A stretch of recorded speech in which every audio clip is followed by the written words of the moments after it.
Hey guys, it is T. Renee Smith here, Business Scalability Strategist. I'm hoping that everybody is staying safe and healthy during this self-quarantine time.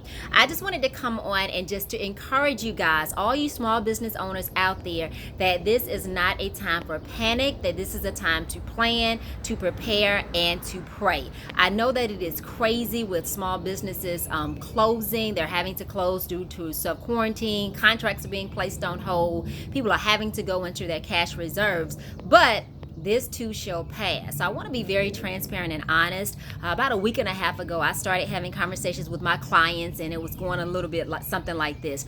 We're going to have to put this contract on hold.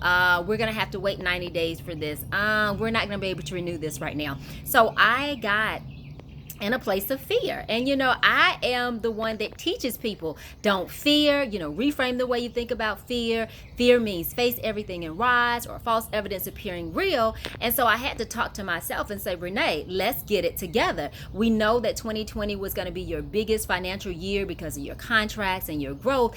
It's still going to be that, but we're going to have to change, and we're going to have to do things differently. So I was just searching online and reading the Word of God about favor and prosperity, and really what does the Word say in times of famine or times of recession. And I came across this article, and it just spoke to me, and it said, where God has given you vision, He will give you provision. So if you are in alignment with what God is having you to do, regardless of what's going on externally, He is going to provide. So I just stayed up late that night, just, resetting my mind and changing my thoughts. And I said, God, I give it to you. I release. You have given me these gifts, these talents, these experiences that you want me to share with the world. And so regardless of what my corporate clients are saying, or regardless of what is going on inside this world, you have given me this vision, and so you would give me provision.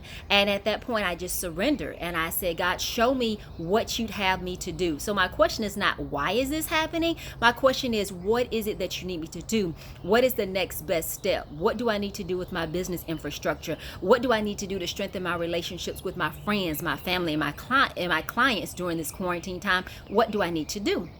And so I released it, I prayed, I meditated, and that next morning when I woke up, I received the first phone call at 8:15 a.m., and it was from a new client, right? And it was like, this is what we need. Small businesses are going through the struggle. We need you to create a webinar teaching small businesses exactly what they need to do during this time. And the phone calls kept coming. And it was simply because I got out of a place of fear, and I got in a place of faith. And so 3 key things that I did that I want to share with you are, number 1, I accepted the reality of the situation. I accepted that this is a new normal, and the way that my business was, that I had known it, that it had shifted, and I had to shift with it. So the very first thing that you have to do is step out of a place of fear, step in a place of faith, and understand that this is a new reality. You have to accept it, and then you have to move forward. So yes, listen to TV, read the blogs to get educated about what's going on,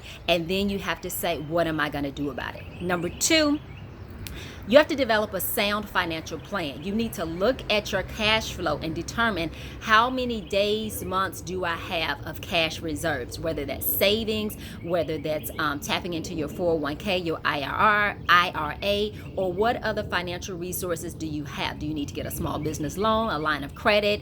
What do you need to do to create your cash flow? So you got to understand how many days or months do you have in cash flow, and if there's a shortage, what do you need to do to fill that shortage? I know you have a lot of small businesses that are talking about help that's coming from the government, individual checks that are going to be processed, but it's going to take time for it to get to you. So in the meantime, what are you going to do? The third thing that you have to do is to take a real hard look at your products and services. Are clients buying those products and services right now? If they are not, how do you need to shift? Do you need to shift to an online business? Do you need to expand the services that you offer? Do you need to change up the type of consulting that you have that is needed right now? So what is it that you need to do? So one of the services that I provide is, or consulting, is supplier development. This has had to shift to strategic planning, business continuity planning, emergency planning. So I'm having to look at what are the skills and the resources that I have that are transferable to a product or service that is needed now. So number 3